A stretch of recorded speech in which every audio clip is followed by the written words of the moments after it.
Tonight on PhillyCAM Voices, we have three radio reporters from Block by Block who will be joining us in the studio to talk to us about their work as community journalists. Good evening, and thank you for tuning in to PhillyCAM Voices. I'm your host, Sheila Lorette Emerson.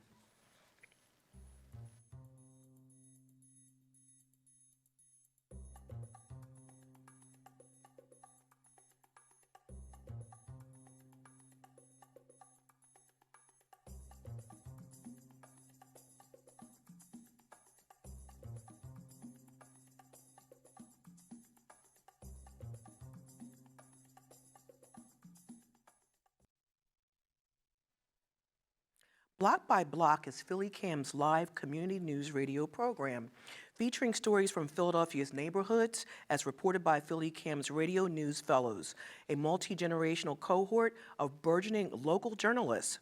You can tune in for new episodes of Block by Block every other week. Wednesdays, 5:30 to 6 p.m. on WPPM 106.5 FM. To learn more about Block by Block, please visit the PhillyCAM website. Joining us in the studio tonight are Selena Singleton, E. Marie Lambert, and Michelle Gillard Houston. Thank you so much for joining us tonight. Before we get started, though, with the questions, I just want to give our audience a quick intro about all of you and your backgrounds. So Selena Singleton is a graduate of Fairleigh Dickinson University with a Bachelor of Science in Business Management and a concentration in International Business.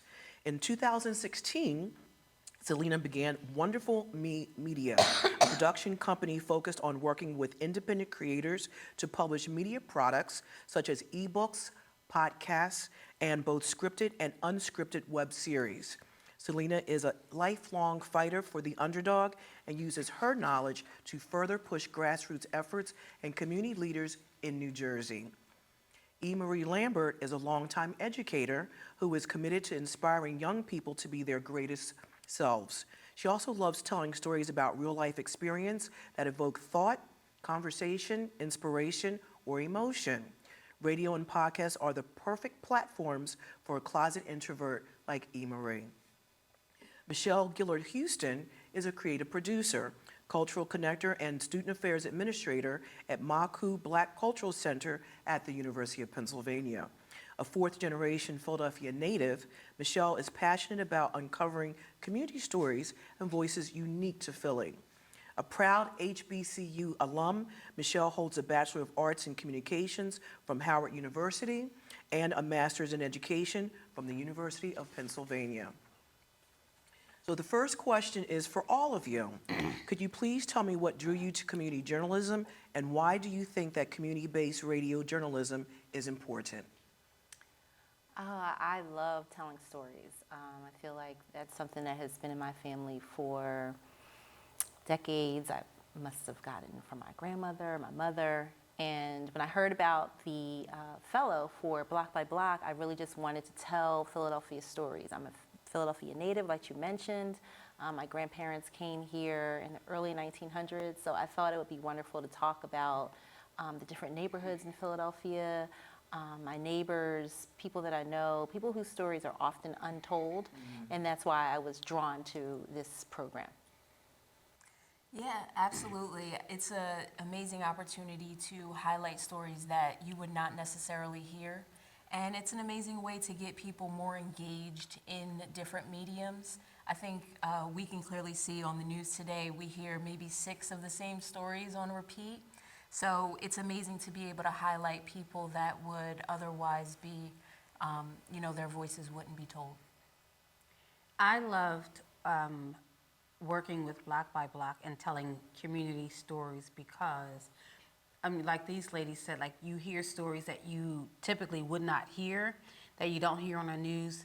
I also love sharing stories with people that I might run into at the supermarket or at the library, or who are doing incredible work throughout the city and nobody knows about it. So the opportunity to highlight and share something, a resource, an inspiration that people may or may not be aware of, is a great thing. And so community news, I think, is so important to be told by the people from the community.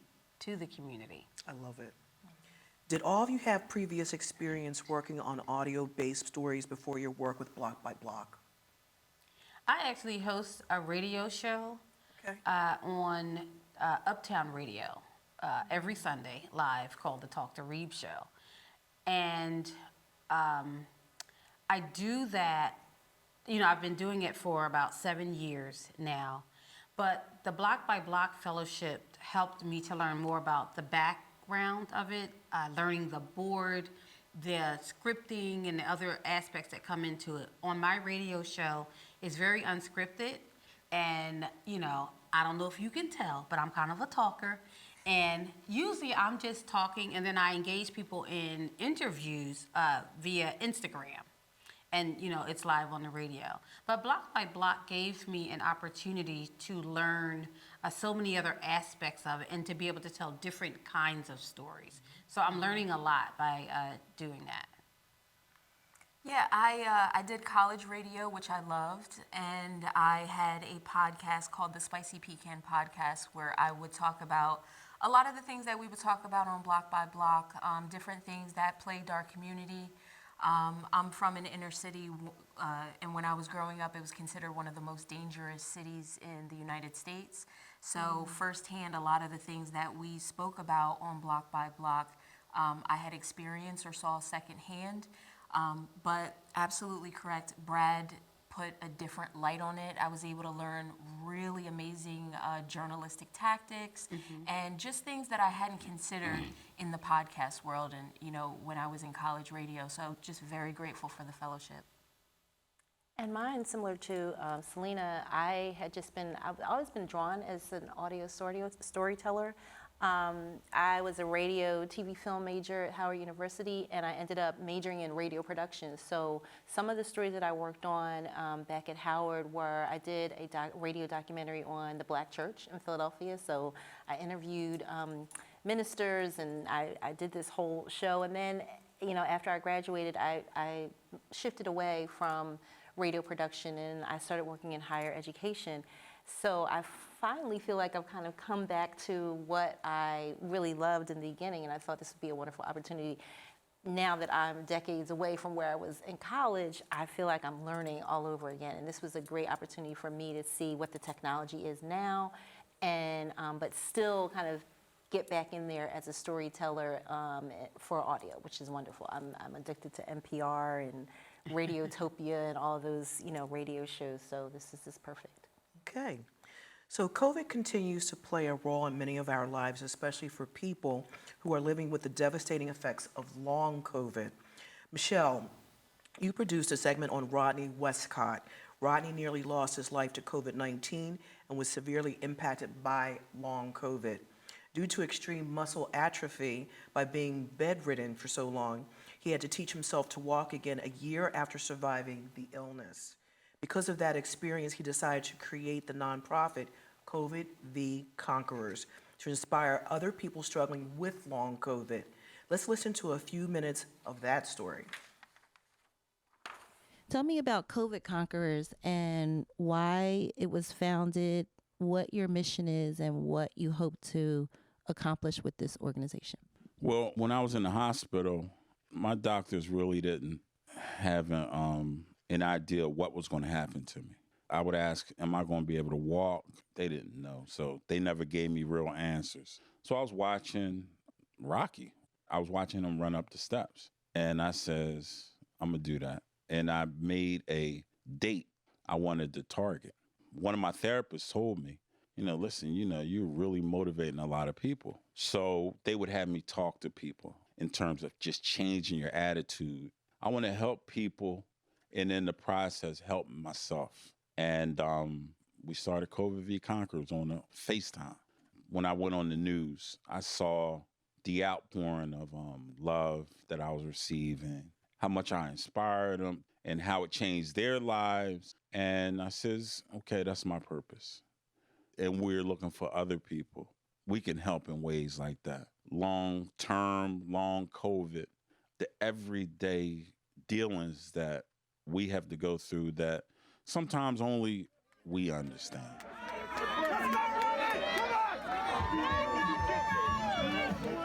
Sunday, November 28, 2021, Rodney did fulfill that goal of climbing the Art Museum steps almost a year to the day of contracting COVID. He climbed to the cheers of family, friends, and supporters of his newly formed nonprofit, COVID v. Conquerors. I've gained a lot from this in terms of finding out about myself, where I am. So it's not all terrible, but it's a grind. I think that God put me in this position because he knew I can handle it. I had the shoulders for it. If you or someone you know needs support and assistance dealing with the impact of long-haul COVID, reach out to Rodney Westcott at covidvconquerors.com. You can also follow and support the organization on IG and TikTok at COVID v. Conquerors.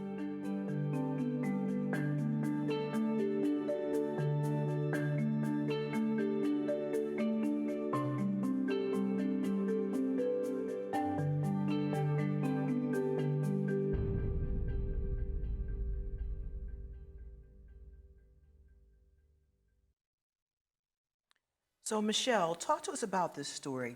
Why did you feel that it was important to share this story in particular, and what do you want audiences to gain from it? Yeah, this was a really personal story for me.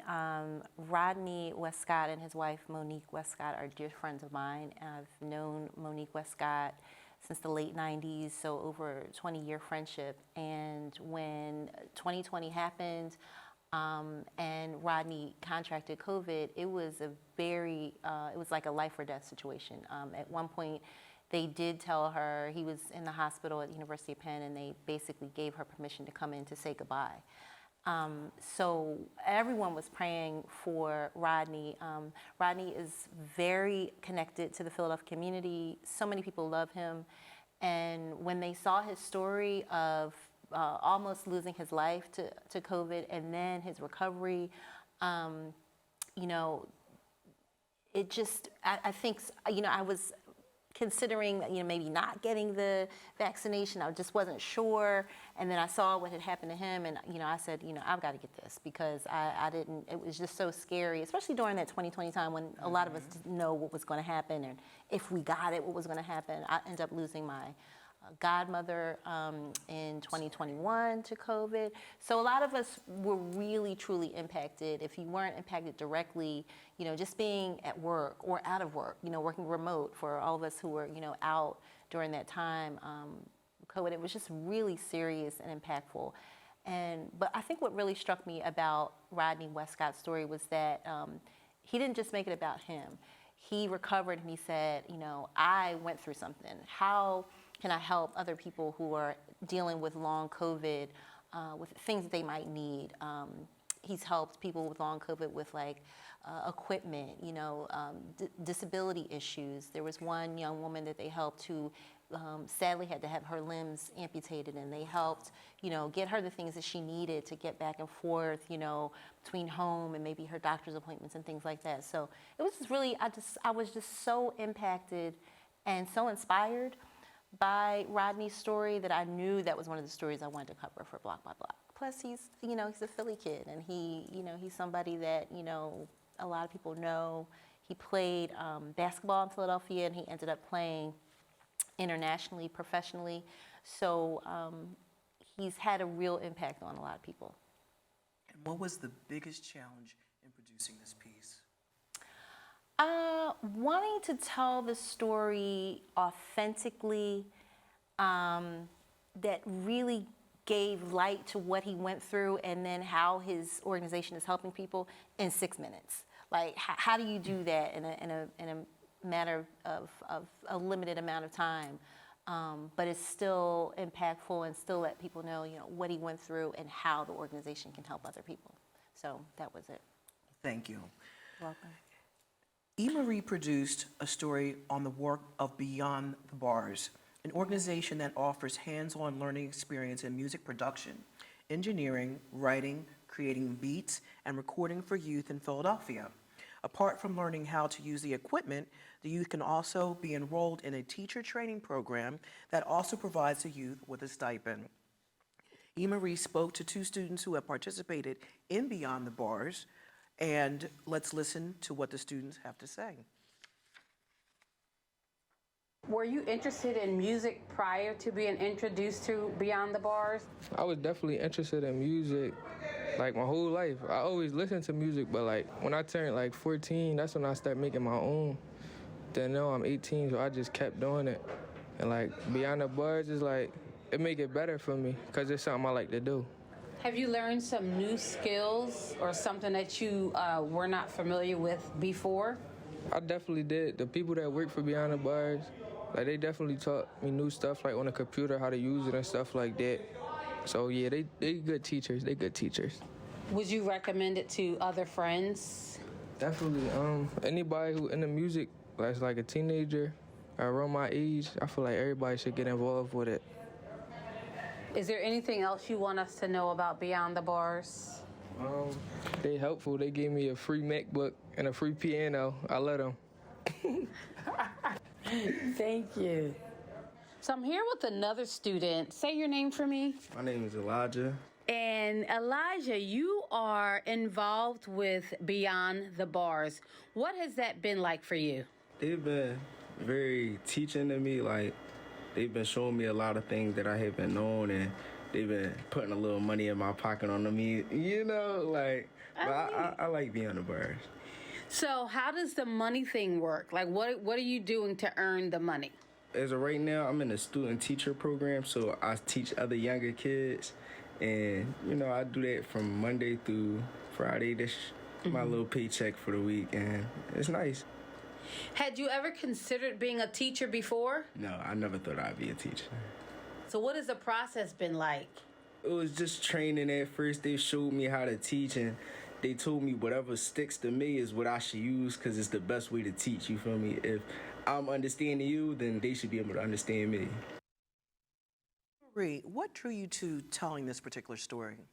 I loved connecting with Beyond the Bars because I saw an organization taking young people who seemed lost. Oftentimes they interact with children who are engaged in a juvenile justice system. So giving these young people an opportunity to go into a real studio, teaching them how to use the studio. They were making their own beats and music and creating their own lyrics. And then they engaged them in a teaching program. So you heard one of the young men, he talked about how he had never considered being a teacher. Not only did he go through the teaching program where they teach them how to do what they learned for to share that with other young people, they also earn money. And I just thought that was amazing. It's an opportunity for kids who may seem lost or don't have any direction, to give them something really concrete to grab a hold to and see a future for themselves. And what impressed you the most about talking to these young folks? The ability for them to see their future. So many of our young people, especially young African American men, don't see themselves beyond 18 or 19 or 20 because of what's happening in our communities. And for those two young men to see themselves as educators, something that they had never considered before, that was the deal sealer for me. I just thought that was so empowering. I love that. Thank you. Selena, you spoke to Adam Garber of Ceasefire PA. Ceasefire PA is an organization dedicated to ending the epidemic of gun violence in Pennsylvania. 33 people are killed by gun violence every week in Pennsylvania. And gun violence takes the lives or injures 4,600 Pennsylvanians every year. In order to tackle this public health and public safety issue, Ceasefire PA runs a number of programs that tackle issues of gun violence, community violence, firearm suicide, mass shootings, domestic violence, kids and guns, and the importance of the safe storage of guns by gun owners. Let's listen to what Adam had to say. How does your organization work within the community? What does your work actually look like in the field? Ceasefire PA is the state's gun violence prevention and advocacy organization. So our mission is really to ensure that everyone can live a life free from gun violence by building the kind of public support here in Philadelphia and well beyond it to shift policy. Look, we found out that the bullets used to kill Nick at Roxborough High School should never have been allowed to be purchased, that individual was not allowed to buy bullets, but because there's no background check and there's no legal system requiring a check, he was able to, and now we've lost a young man's life and 3 others are irrevocably changed, not to mention the whole community. So our role is lifting up partners, survivors, individuals who are facing this crisis in a very direct way, or who are deeply concerned about it because they are watching the damage it's causing, and helping them advocate for the kind of solutions that will end it. Some of that is about working here in Philadelphia to push the city to do more to invest in violence intervention programs. Some of that is our legal work to sue the state to empower communities like Philadelphia. But the most of it's focused on the General Assembly. And I think that's really critical on this issue because unfortunately, the General Assembly has tied the hands of us in Philadelphia in many ways from saving the lives of our neighbors. Selena, what drew you to this story and what most resonated with you regarding the work done by Ceasefire PA? Gun violence has absolutely affected my family personally. We have individuals who have participated and have done time behind that, and I also have family members who have survived. And I think we forget about the people who survive gun violence, having disability and having to walk that walk for the rest of your life. It doesn't just impact the person, it impacts the community and impacts the entire family. So I think there's a time to philosophize and give statistics, but I've always admired the people who are boots on the ground, actually working with people to create a substantial change. Thank you. And thank you all so much, E. Selena, and Michelle, for joining us today in the studio. The work that you all are doing as community journalists is both important and inspiring. Thank you for tuning into this episode. You can also watch our show on YouTube and Roku, and follow us on Facebook and Instagram. Archives of past episodes of Block by Block are available on PhillyCAM SoundCloud, Apple Podcasts, and just about anywhere else you can find podcasts. We'll see you next time.